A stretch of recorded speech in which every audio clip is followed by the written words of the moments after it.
नमस्कार शेतकरी मित्रांनो, मी संदीप चौधरी आमच्या मराठी कृषी संपदा या यूट्यूब चॅनलमध्ये आपलं हार्दिक स्वागत करतो.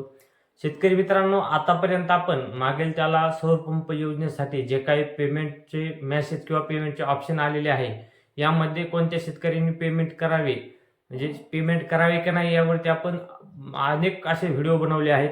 पण आजचा हा खास व्हिडिओ आपण याच्यासाठी बनवणार आहोत की या योजनेअंतर्गत ऑप्शन आलेल्या कोणत्या शेतकऱ्यांनी अजिबात पेमेंट करू नये याची माहिती मी तुम्हाला या व्हिडिओमध्ये सांगणार आहे. तर सविस्तर माहिती पाहण्यासाठी व्हिडिओ न स्किप करता शेवटपर्यंत नक्की बघा. शेवटी व्हिडिओ आवडल्यास व्हिडिओला लाईक करा व अशाच नवनवीन शेतीविषयक माहितीसाठी व शेतकऱ्यांच्या योजनांच्या माहितीसाठी चॅनलला सबस्क्राईब करायला विसरू नका. तर शेतकरी मित्रांनो, शेतकऱ्याला दिवसा 8 घंटे सिंचन करणे सोपे व्हावे यासाठी केंद्र सरकारकडून गेल्या वर्षीपर्यंत कुसुम सोलार पंप योजना ही योजना राबवण्यात येत होती.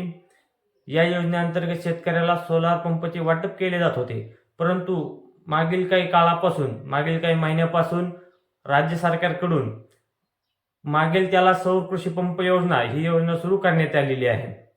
या योजनेअंतर्गत ज्या शेतकऱ्याला सोलार पंप पाहिजे आहे त्या शेतकऱ्याला सोलार पंपाचे वाटप राज्य सरकार करणार आहे, अशा प्रकारची योजना आहे.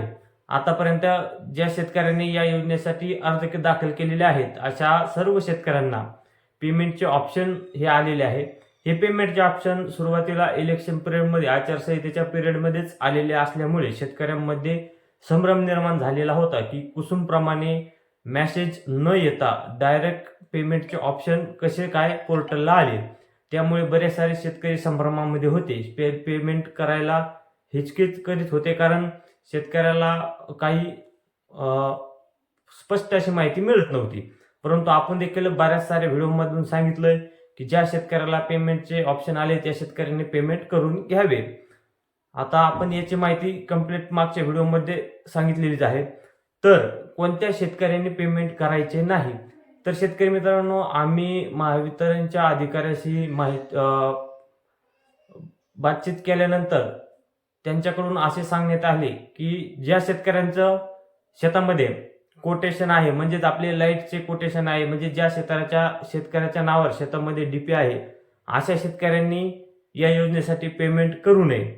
जर तुमच्या नावावरती डीपीचे कोटेशन असेल व तुम्ही जर या योजनेसाठी सौर ऊर्जासाठी पेमेंट केले तर तुमचे पेमेंट अडकू शकते, तुमचा अर्ज नामंजूर होऊ शकतो. ही गोष्ट वेगळी आहे की अर्ज नामंजूर झाल्यानंतर शेतकऱ्याला त्यांचे पैसे वापस भेटणार आहेत. परंतु महावितरणचे सांगणे आहे की ज्यांच्या नावावरती कोटेशन आहे अशा शेतकऱ्यांनी सर्वप्रथम पेमेंटच नाही केलेले चांगले.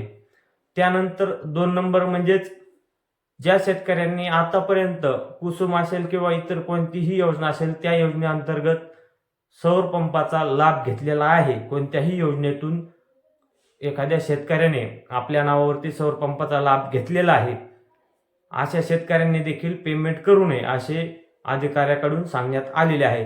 त्याचबरोबर बऱ्याच शेतकऱ्यांचे असे प्रश्न असतात की माझ्या नावावर ऑलरेडी एक सौर पंप घेतलेला आहे, परंतु तो गट नंबर वेगळा आहे किंवा तो सर्वे नंबर म्हणजे 712 वेगळा आहे. आता दुसऱ्या 712वरती आम्ही अर्ज दाखल केलेला आहे, तर पेमेंट करावे का? तर अशा देखील शेतकऱ्यांना सांगणे आहे की तुर्तास अशा शेतकऱ्यांनी पेमेंट करू नये व या 2 अटी शर्ती सोडता ज्या शेतकऱ्याच्याकडे डीपीचे कनेक्शन नाही, ज्या शेतकऱ्याकडे पहिले कोणतेही सौर पंप नाही, अशा शेतकऱ्यांनी आपले पेमेंट हे नक्कीच कंप्लीट करून घेतले पाहिजे, जेणेकरून येत्या काही काळामध्ये लवकरच तुम्हाला सौर पंपाचा लाभ मिळेल. तर शेतकरी मित्रांनो, ही माहिती तुम्हाला कशी वाटली हे आम्हाला कमेंट बॉक्समध्ये कमेंट करून नक्की कळवा. त्यासोबतच हा व्हिडिओ तुम्हाला आवडला असल्यास व्हिडिओला लाईक व अशाच नवनवीन माहितीसाठी चॅनलला सबस्क्राईब करायला विसरू नका. धन्यवाद मित्रांनो.